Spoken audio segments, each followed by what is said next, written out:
Good morning, everyone. I'm Ann Huang, Executive Director of World Arts West. My pronouns are she, her. Welcome. In a moment, I will introduce our team and give you a brief history of the Grants Accelerator Program. First, I have an offering on behalf of World Arts West.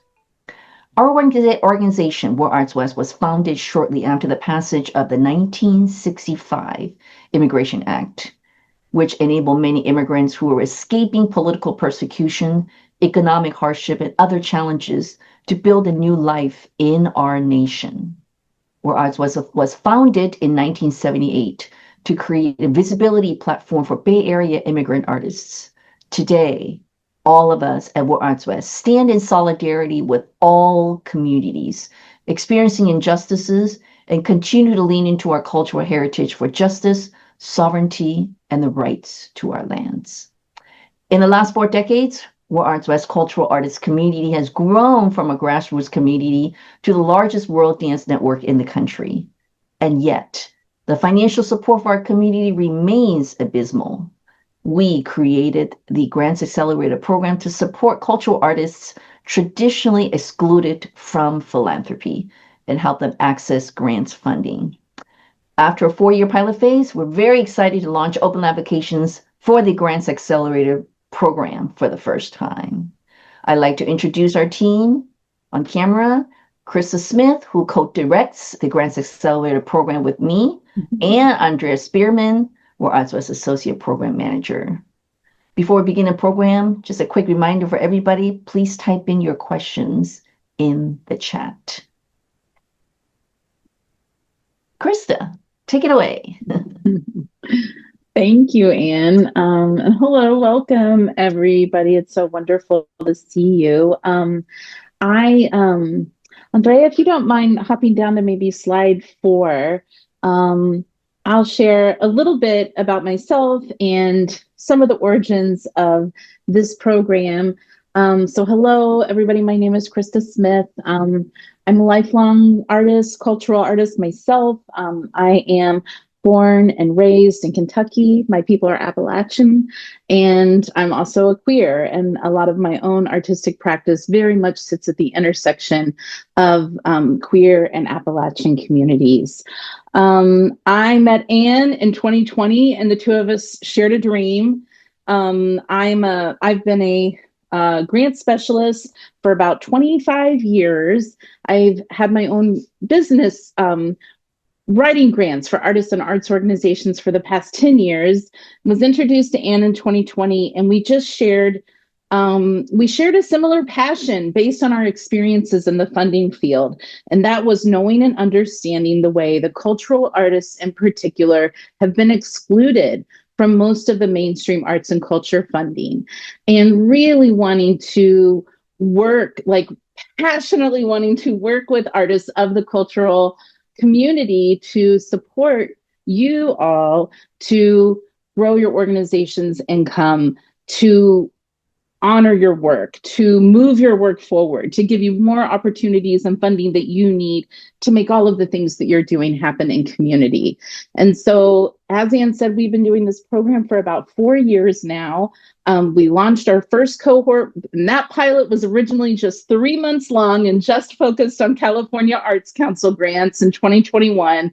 And now we've had 3 year-round cohorts as well to really support you all, artists, organizations, to have the most support possible to really understand and break into that grants world. Since 2021, our cohorts have secured about $1.4 million in grants. And while that's exciting, what Anne was talking about earlier when we were just meeting, that's even more important is what has been done with that $1.4 million. And what we know to be true is that has literally been pumped into our artist community. It has supported artists who have been doing volunteer work for 2 decades to be paid for the first time. It has supported members of companies to be paid. It has supported folks to have to be able to secure costumes and all kinds of things to make their productions happen, pay for the music for it, pay for access and accessibility costs to be more accessible for folks with disabilities. And so the impact that we have seen in our community of artists who have participated in the program has been really profound, and I think has just supported us to further kind of believe in this program and what it's doing. And really, GAP is just designed to, more than anything, support you all to be more confident in applying for grants and really knowing and understanding what all is involved, knowing the barriers that exist for cultural artists, and providing you with solutions and ideas about how to kind of bust through and break down those barriers. It also will support, capacity building.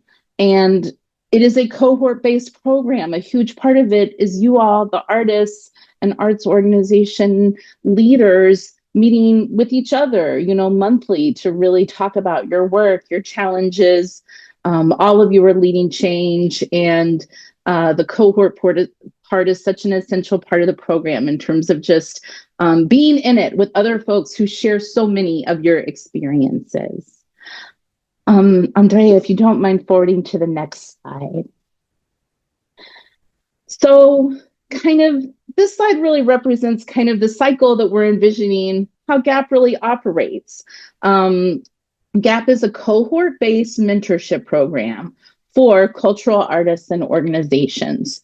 And it is free for participants, so there's no cost at all for the 10 cohort members who will participate in the 2026 program. And essentially, the program provides grant writing education, mentorship, and peer support. And so, this slide kind of shows, kind of how that looks in a way. And we really do view the program as a nonstop cycle. We're constantly learning. And every month and I'll talk about the monthly meetings in a moment, but there's constant learning going on in the program for all of us, both the facilitators, the participants. Learning kind of leads itself to coaching, and this program does offer one-to-one coaching and mentorship on grants year-round. That also leads to the participants drafting and submitting proposals. And while, of course, in the grants world, you rarely bat at 100%, you almost always hear no's. But what starts to happen is you start to hear those yeses. And as you gain more and more experience and kind of more funders kind of sign on, you'll see that your funding success might increase over time as well. So that's a little bit about the program from a kind of a bird's eye view. And now I'm going to dive into the nitty gritty of things. Andrea, if you don't mind going to the next slide. Thank you. So first, I just want to speak to who this program is really for. And the one, kind of basic eligibility to this application is pretty simple. And that is just that you are either a cultural artist or a group, an organization, a cultural group or cultural organization rooted in historically excluded communities, and that you're based in the Bay Area. That's kind of really pretty wide umbrella of folks that it's open to. But I also want to speak to who the ideal participants are in the program, and how we're defining ideal really has to do with the types of folks that we see have the most success. We have now kind of piloted this for 4 years, and who we see have the most success in the program are folks who are passionate about their work. That's likely every single one of you on this call, but really in a place that passion is such a driving factor to so much of the work that we'll be doing in the program.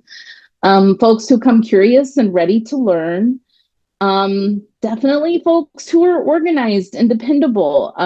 We meet you where you are, and we get that life happens. And we also get that for most of the cultural artists we work with, you are balancing so many things at once: a day job, the tremendous amount of time, of effort and hours you're putting into your cultural work. Some of you have children, some of you have other things that you're organizing or active in. So we get that life happens. But in terms of this program and really seeing the folks who are able to just take off soaring with it, folks who are really committed to full participation and who have kind of a way to manage all the different things you're juggling to make sure that you have time for the program, those are the folks that are seeing the most success, who are getting the most proposals submitted in the year and getting the most yeses on those proposals. So I just wanted to speak to that as well, because while we definitely know that for a lot of folks, it's really exciting to think about being in a program to support you for a full year on grants. Some of you may not be in the reality that you can commit to that program. And so really thinking through your commitment so that it really does support you to be as impactful as possible, we encourage you to do kind of at the point of application. Next slide, please. In terms of what the program is, we will be hosting 11 monthly webinars, gatherings as a cohort between January and December 2026. There will be 1 month where we don't meet for a webinar, but otherwise for 11 of the months we'll be meeting. 10 of those months will be actual learning webinars where we'll be doing a deep dive into specific aspects of what goes into grant proposals. The final one will be kind of a year-end celebration that will happen in December, where we really just celebrate the community building we've done as a cohort, success folks have had, some, and how we define success is, again, really celebrating where all individuals are and how all the things that they were able to achieve throughout the year. And that might look different for each individual member. The program also involves, outside of the monthly gatherings, folks are welcome to sign up for half-hour one-to-one coaching sessions throughout the year. A lot of past participants have done that monthly. It really depends on what works with you, but this is a chance for you and I to just have a Zoom meeting or a phone call where we really do a deep dive into your grant questions, into your budgets or your work samples, things you're really working on for your particular own self if you're an individual artist, or your organization if you're with an organization. Obviously, one of the things that we hope happens is that during this process, you all will be drafting proposals. And so throughout the year, you can submit proposals to me. As many proposals as you draft, I will review. And you send those my way, and I put on my I often call it my grumpy panelist hat, where I pretend that I'm in a bad mood, and I pretend that I am with whatever funder this grant proposal is for. And I kind of go through it and look for all the different ways that it might be improved upon and provide you with feedback. Sometimes it'll be edit suggestions. Sometimes it'll be ideas about maybe how to make different sections of the proposal stronger. But I work with you to make that proposal as strong as possible so that you can submit it and have a round of edits with somebody else looking it over. Every month on the last day of the month, I will send out a monthly resource newsletter that's often shouting out, cohort members, what they've been up to in the month before, celebrating who's gotten proposals submitted or who's maybe heard a yes, gotten some funding sent their way.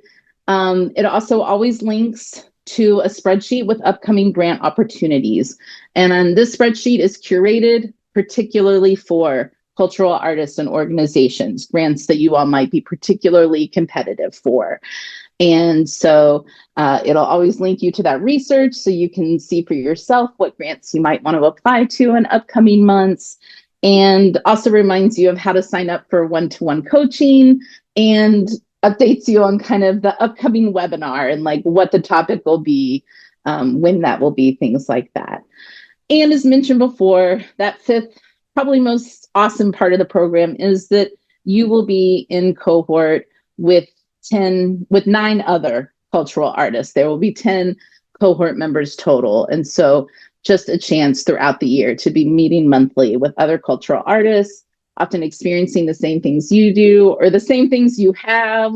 A lot of times some artists are coming there seeking advice, and other artists are there to share what they did in this, similar situation. So it's just an incredible way to build solidarity and community with each other during this time as well. Next slide, please.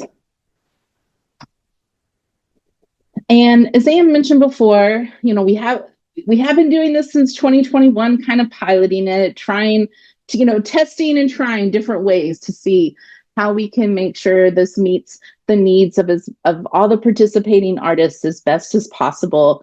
And so this is the very first time we're having an open application process, and your applications will be reviewed by World Arts West staff and alumni of the program, alumni who have rolled out and have kind of graduated from the program. And so those are the folks who will be looking over proposals.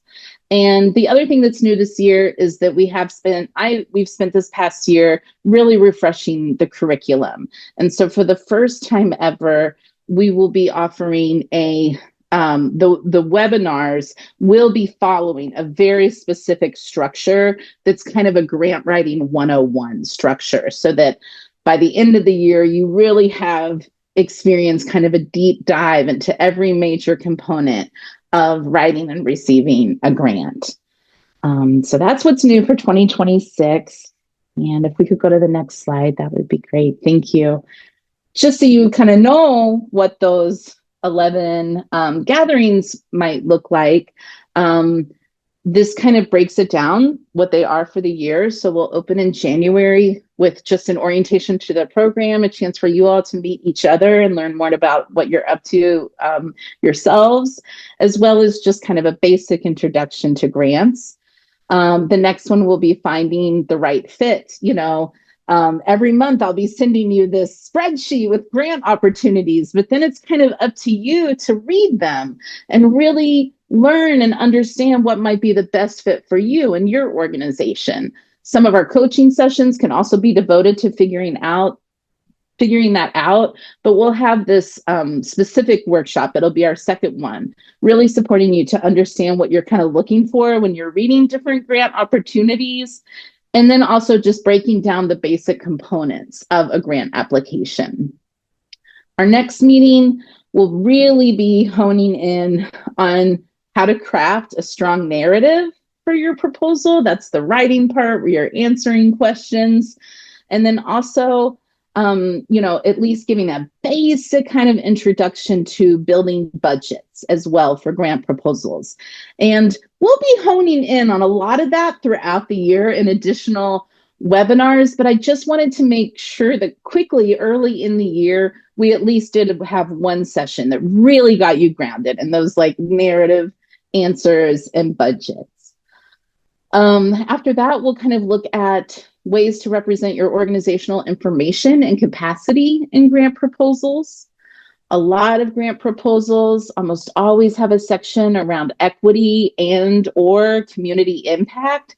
So we'll do a deep dive into like how best to think about that for your organizations, how best to tell the story of what you're doing in those grant proposals. That'll be followed by another section that'll be kind of connected to that, and that's evaluation and outcomes.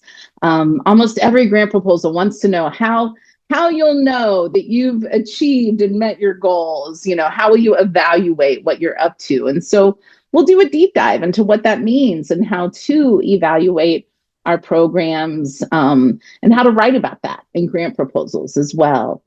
The following session will be focused on these kind of additional materials that particularly in the arts and culture realm, you're expected to submit with proposals. That'll be work samples and letters of support. The next session will be really focused on editing and review strategies and kind of setting you all up for success post the cohort year. If we're not around to support you in editing and reviewing your proposals, what are some strategies you can put in place after you graduate from the program to always make sure that you're really doing a great job when editing your own proposals or working in partnership with other artists to co-edit each other's proposals? That'll be followed by Grant Management 101. And that's towards the end of the year. And that's because at that point, we're kind of hoping by then some of you will have started hearing some yeses on the proposals you've been submitting throughout the year.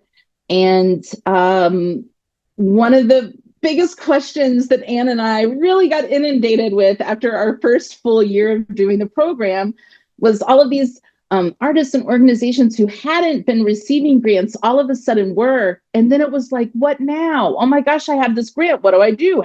How do I responsibly actually spend this money? What do I need to be collecting year round to make sure my reports are okay? So just really walking you through kind of some of that basic stuff of like what happens once you actually do start hearing those yeses so that you're not so overwhelmed with managing your grants. And then in our final kind of webinar of the year, we'll really look at looking ahead and supporting you to kind of think through your grant calendar, year by year, so that you're really set up, once you graduate from the program to take off running. And of course, at the end of the year in December 2026, we will be having an online end of year celebration, just really uplifting all cohort members and all the community building, learning, maybe grant success that you've had in the year, maybe everybody setting intentions for the year ahead and such.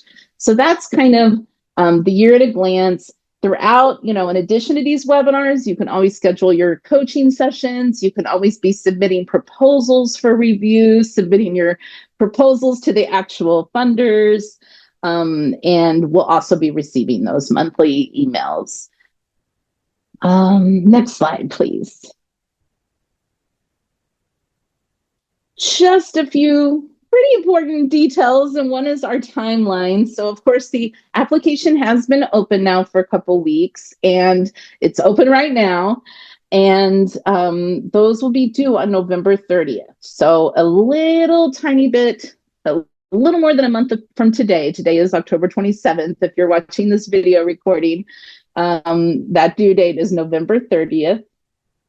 And we anticipate having a very quick turnaround on this. We do not want any of you to be left out there waiting to hear an answer. So our commitment to you is notifying you by December 15th of who will be in the 2026 Grants Accelerator Program. And in terms of the application itself, we tried to make it as simple as possible to get the information that the folks who are reviewing proposals need to really choose what will be the most impactful cohort for the year. And so there's a few short questions where we're just hoping for some short written responses about your work, the cultural community that you represent, your goals, and your ability to commit to the program. I just want to stress here that no prior grant writing experience is required. You don't need to show up to the program having grant writing experience. I also want to say if you have some grant writing experience, you are also welcome to apply to the program. We will definitely cater the entire curriculum for the year based on who is in the cohort to make sure that anybody who has zero experience will still leave the year having learned a lot and gaining that experience. And for folks who do have some experience, our hope is that you will learn more and get to be even better at grant writing and submitting proposals.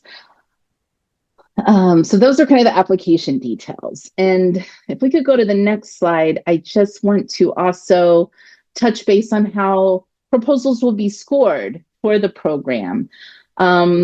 We will be scoring applications on a 100-point scale. And there's basically 5 different categories that kind of, if you look at the application, you can kind of see that they match the questions. And each category is worth up to 20 points. And the first is your artistic, if you're an individual artist, or your organization, if you're with a group or organization, the strength, of where you are. And that's really what we're looking for there, is that in your application, you clearly kind of tell us, what are your activities? What are you doing, either as an artist or as an organization? And what do you see as the impact of your cultural work? What do you see as the impact of that? The second category is community relevance. And that is our way of looking for the artists and organizations that are rooted in, led by, and or serving a cultural community. And also that you demonstrate cultural responsiveness, not only to your community, but, to all cultural communities, really. Equity and access were 20 points of the application, and that is that you represent and or serve historically excluded communities. 20 points is to your commitment to learning. And so there's a couple of questions in there that really speak to your readiness, kind of for the program. Are you ready to engage in training and give and receive feedback and peer support? And finally, the last 20 points are based on your ability to commit to the program schedule. There's also a question in there that's really hoping you might be able to talk through your own time management strategies and abilities to follow through. And that's just, again, from, knowing that every year, despite the best of intention, some folks are really able to take off running with the program, and some folks, it's kind of more than what they had originally thought it might be, and haven't really been able to commit to that full year of showing up to meetings and working on proposals. So just really wanting to make sure that the cohort of folks who participate are to the best, again, life happens, emergencies happen, we understand that, but to every degree possible can participate for the full year of the program. Next slide, please. Just a tiny bit of kind of our own impact. We mentioned earlier that that between 2021 and 2024, 2022, 2024, the program has raised over $1.4 million. That's only growing as the program continues this year. Previous cohorts, 100% of cohort participants have, expressed their satisfaction with the cohort experience with the program. Things they've shared that, we just pulled out of some of our program evaluations with our cohort members, where folks have said, like, having a safe space to learn and share really made a profound difference. And that really speaks to that cohort part of the experience of being with your peers in these monthly gatherings. And also, I applied for a grant with 100% confidence, which I loved it when I read that, just because more than anything, what Anne and I believe, what all of us at World Arts West believes, what we knew when we founded this program, is how many just incredible artists and organizations there are in the San Francisco Bay Area, cultural artists and cultural arts organizations who are doing such deeply impactful work for your communities. And what we knew is that a lot of artists didn't actually think grants were for them, or something that they would ever, that their work might be recognized in this way, or that their organization might be awarded in this way. And there's a lot of reasons folks feel that way. There's a lot of barriers in the grants world, and we'll talk about those barriers. From the beginning in the program, we in no way pretend that the grants world is easy, that it's not problematic, that there aren't barriers. We know this world. We've experienced it ourselves. And so really wanting to, one, support you to know and understand how to break down those barriers in the world. And then two, for you to feel all the confidence that you should be feeling as the excellent and incredible artist that you are. And just really kind of supporting you to break down this weird system that literally was designed to keep cultural artists out in many ways. And so your confidence is such a huge part of that. Next slide, please. I think that is kind of the end of just kind of the presentation part of our time together today, really breaking down again, what is this program, what is involved, what you would be committing to, what we're kind of looking for in the application, what the timeline is, and how your application will be scored.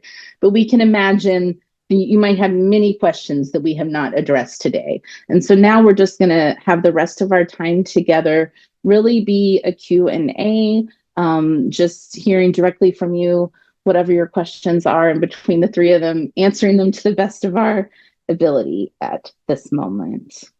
Oh, thank you. just a reminder that the program is free.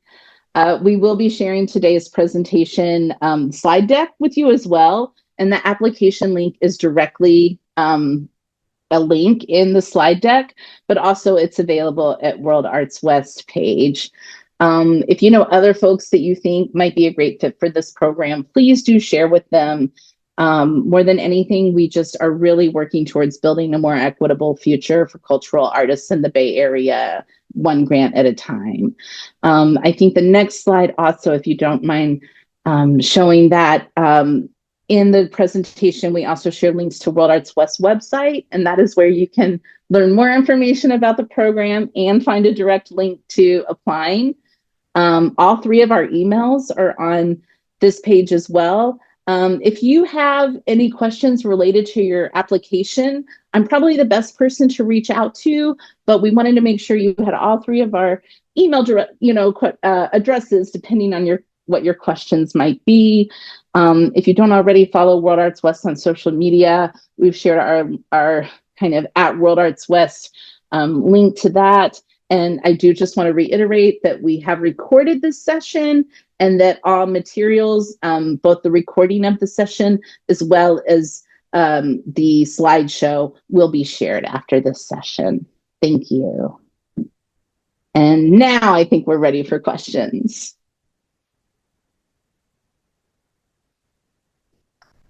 Yes. One question from the chat was from our new friend, Bart Sullivan. Hi, Bart. He said, we need some volunteer grant writers. How do we find those, and can GAP help? So that was probably earlier in the conversation. I hope that's been answered a little bit, but please, reiterate, Krista. Absolutely. So one of the things we're not doing is, one of the things GAP is not doing is like matching artists and cultural workers with volunteer grant writers. We don't ourselves have access to or know of volunteer grant writers. This program is really designed for cultural artists, for administrators of arts organizations that already exist who don't know grant writing or who are less familiar with the grants ecosystem, to learn the skills themselves to be able to apply for grants. There aren't enough grant writers in the arts and culture ecosystem. And because of that, the grant writers that do exist in the arts and culture ecosystem, one, can be really expensive, two, can be full up with clients. They don't have room to accept new clients. And so we did not want for cultural artists to have to wait to find somebody who was a grant writer to do the program. And so we wanted to equip folks with that knowledge so that until you are able to work with a grant writer, you have it, you're developing those skills. And the other thing I will say is, for folks who have had volunteer grant writers, one of the things that we've seen is, without folks being paid, their commitment to showing up to be a grant writer can sometimes be hard. And we've seen folks who had volunteers sometimes come into the program and that volunteer didn't stick with it. For other organizations who do have strong volunteers and a volunteer that's really excited to learn grant writing, organizations have come in with an active member of their community who's excited and happy to volunteer to learn this and work for that organization. And we have seen those partnerships have success, but part of that success has to do with the relationship of that volunteer already with the organization that they're providing the volunteer work for. And you have your hand up, so I know you might have other things to say. I will turn it over. Yeah. Thank you so much, Krista. Completely agree with what you're saying. I'll just add a little bit more in that in the past 4 years, I have noticed, first of all, I just want to acknowledge the labor it takes, to submit applications, put together a budget, and gather and create those work samples. And then once you get the money, the grants management, it is there's a labor in getting and managing money, whether it's for yourself individually or for your organization, obviously. So I have found that, some of our most successful Grants Accelerator Program participants is somebody who brings in a longtime student who is, for my own community, the Cuban dance community is often somebody who's a little bit older, who's not performing on stage, kids grown and bilingual, and they're very interested in supporting artistic director in that endeavor. Somebody who, while does not have to have grant writing experience, should not be scared of writing. So I have found, for example, teachers to be, if you're looking for support from your community, like teachers who have done a lot of reading and writing to be great candidates. The second note I want to make is War Arts West. For a few years, we had a pilot phase of the Career Pathways program.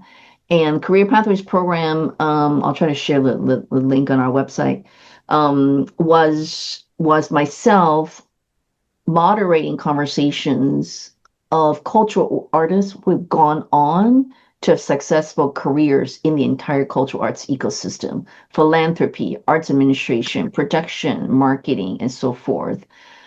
What we are very, very much looking for is to raise funds to grow that Career Pathways program, so we could have a year-long, training program to do professional development, to train folks in our community to go and be grant writers, to be arts administrators, to be production people, to be executive directors, to serve on boards.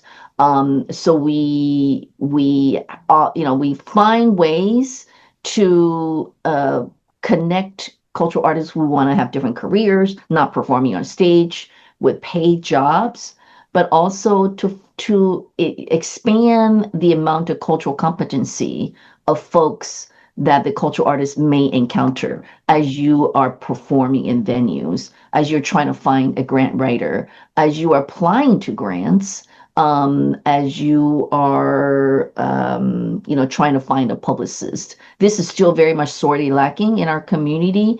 And just let you know that, we're working on it. We just need to locate some funding. If you have some funding ideas, suggestions for us, please let me know. But this is part of the more the Grants Accelerator program is successful, the more we can articulate the importance of bringing, supporting paid positions for grant writing and fundraising and other positions to support the cultural artists in the center. So.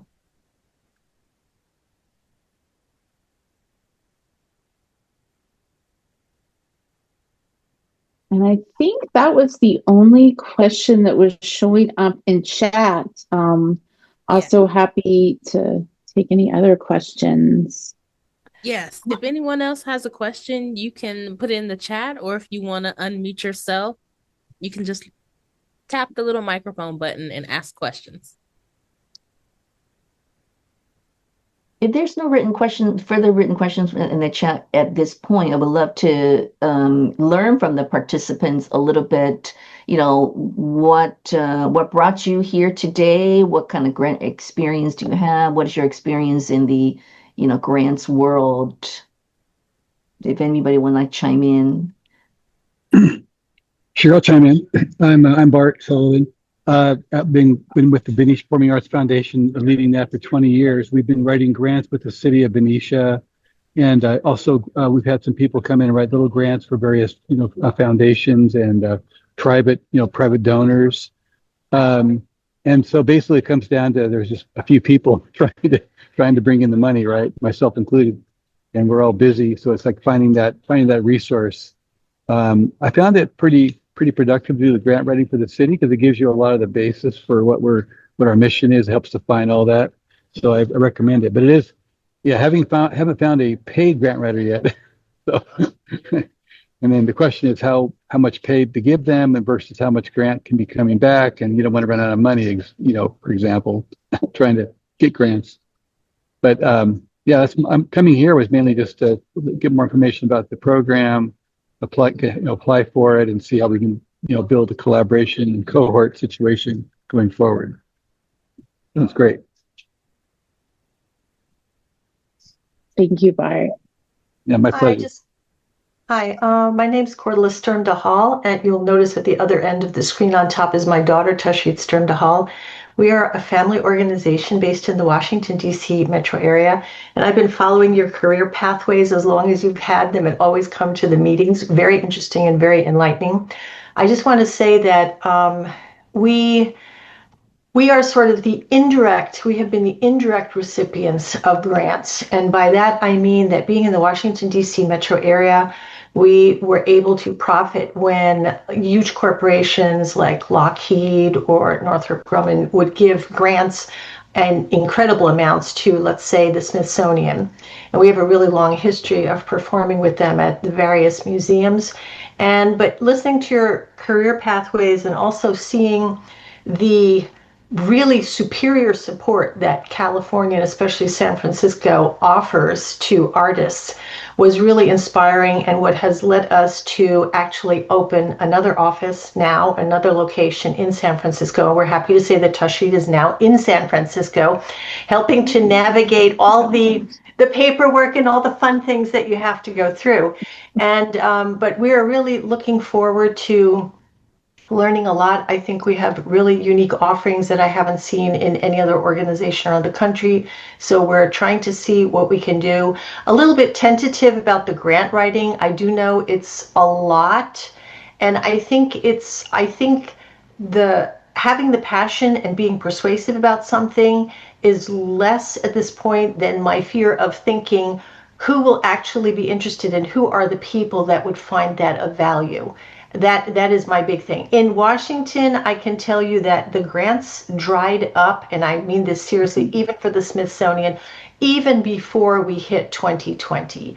And I don't think I have to tell anyone that the situation, as far as I'm concerned, is way past critical for artists and especially cultural artists at this moment. So we're trying to help that.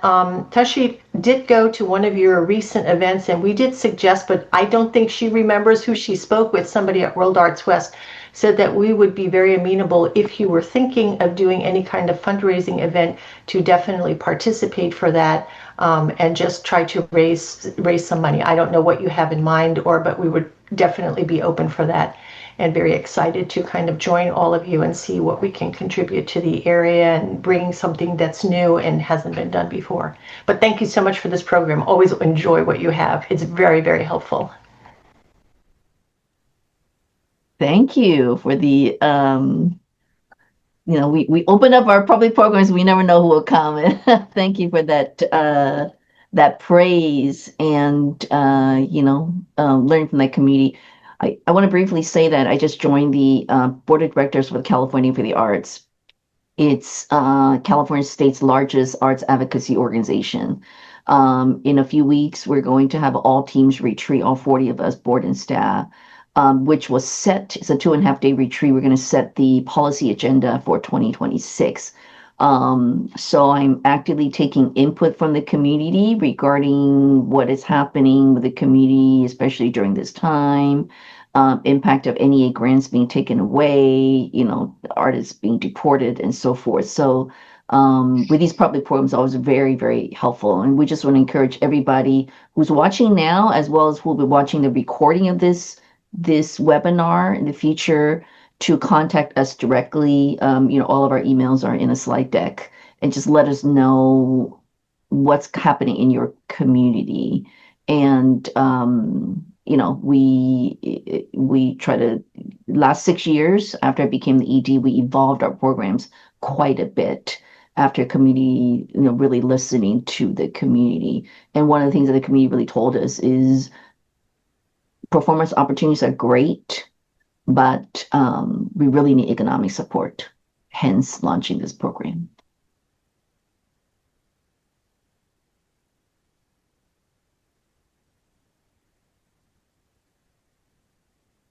Destiny, do you want to chime in with anything before we wrap up? Thank you, Ann, Krista, and Andrea, for the invitation to come and to listen in on this. My name is Destiny Muhammad. I'm a full-time performing, recording, composing artist with a focus in on the culture of jazz and its application worldwide, whether online or in person as a performing artist. My husband and I have the artistic business known as Harpers from the Hood, and we are housed at the beautiful location known as the Malunga Cascalord Center for the Arts, just outside downtown Oakland.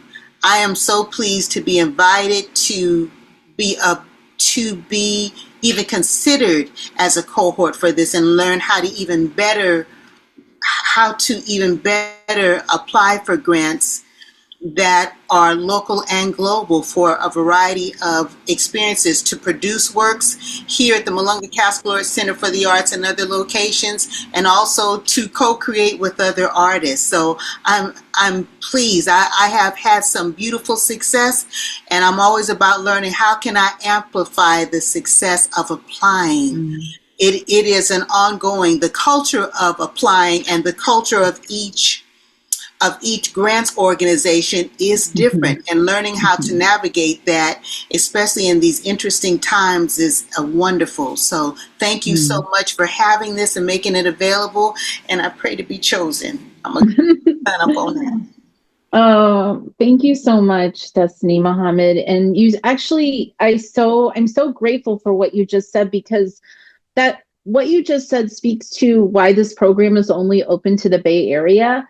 And that is because that is the exact arts and culture ecosystem that Ann and I are experts with. We do know the difference between each one of these Bay Area funders and what they care about and what they're likely to perform, or like what the tricks are for the size of your budget that you should submit, or just these little things that can make all the difference in like hearing that yes or no. And so that is, we have dreams of what it might be for cultural artists across the nation to be able to participate in a program like this. But what we can offer right now is that specific expertise in the Bay Area cultural scene that does kind of really tease out these differences that exist yourself. And Cordula, just to speak to you on that as well, and again, congratulations on also opening here in the Bay Area, and that's so exciting. I think you will see, whether you participate in this program or not, that the funding for arts and culture is radically different in the Bay Area than it was in Washington, D.C. And historically, the Bay Area arts and culture funding kind of ecosystem is one of the, if not the largest in the nation in terms of both government support and private foundations. And I want to speak to what you had to say about the ecosystem changing dramatically. We are seeing that here in the Bay Area too. And that is something that we're watching very carefully, and that those changes did start before the current administration, and now they're accelerating. And it's something we're paying close attention to. And we are seeing grants some not exist anymore that used to. And then for those that do still exist, be more competitive than ever before. And with all of that being said, at least right now, and the future feels very uncertain, I think, for all of us in all kinds of ways with our current ecosystem.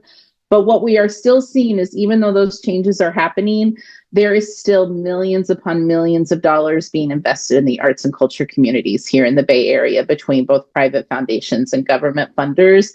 And so at least wanting to do everything we can to support cultural artists to be competitive with those grants that do still exist. And I did just want to speak to that too. And I'll just chime in by saying, like, one of the goals of advocacy, it's not just building capacity for artists and organizations, such as through the Grants Accelerator Program, to access revenue sources that are currently available, but is to partner with legislative champions inside the government to create new bills, which results in new revenue streams that are available. That is what California for the Arts does a lot. So I'm very very honored to be, joining this board just this year.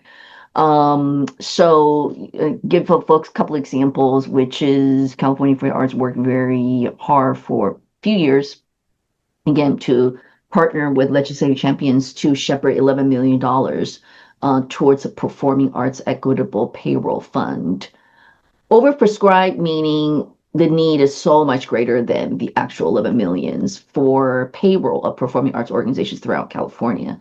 But that I just want to point that out as something that is kind of community driven, and part of our work for California for the Arts this coming year, and we'll be engaging the community, is to push for round 2 of this grant, which will, give performing arts organizations payroll reimbursement.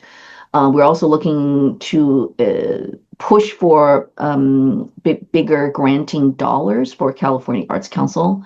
This year, California Arts Council gave Krista, I think it's 19 million or 20 million, around 20 millions, I think. But they received 125 millions totality of, applications. About 90 million were eligible. So a very, very, very, very large percentage of applicants did not get funding. So we really need to sort of increase the size of the pot. That's what, we're going to be working on, and you will get emails from me and War Arts West to click here to email your legislators to increase that pot, which will benefit all of us throughout the state of California. That's what advocacy is. So please keep a close eye from communication from us, War Arts West, because we are doing more advocacy than ever before. Well, thank you all so much for joining us for this information session today. Please make sure to visit our website for more information and for the application for the GAP program. The deadline is November 30th. Our website is www.worldartswest.org. It's going to be on the homepage that leads you to a separate page that has all the information and timeline dates. Thank you.